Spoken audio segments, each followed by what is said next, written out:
আমরা সেই মানে রাস্তা খুঁজে পাচ্ছিলাম না এই সন্ন্যাসতলী আসার জন্য। অনেক রাস্তা এলোমেলো হয়ে যাওয়ার পর সর্বশেষে এই যে আসলাম সন্ন্যাসতলী।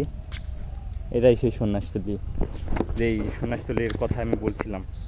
এই জায়গাটাতে পূজা হয়, সঠিক জানি না। এই জায়গাটাতে পূজা হয়। এখানে অনেক বড় একটা সন্ন্যাস প্রতিমা আছে, অনেক বড়।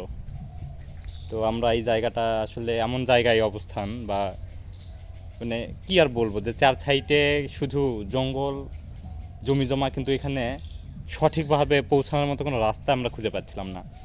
একটা রাস্তাও যে চোখে পড়েছে, সেই রাস্তায় আলা রাস্তা, ওই রাস্তা দিয়ে সাইকেল নিয়ে আসা যাবে না, হেঁটে আসা যাবে, এবং রাস্তাটা তো পরিষ্কার না।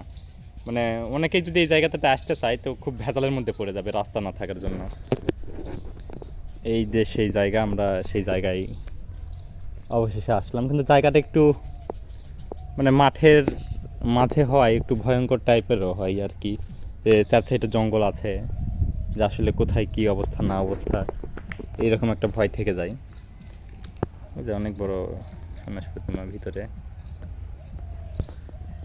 এই যে সেই জায়গা। খুব সুন্দর জায়গাটা, খুব সুন্দর।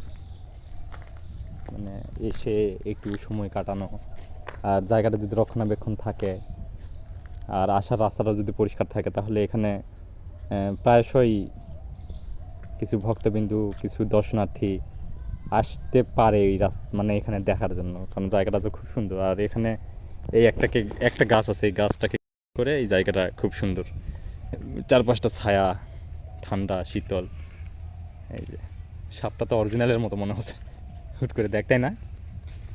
এই যে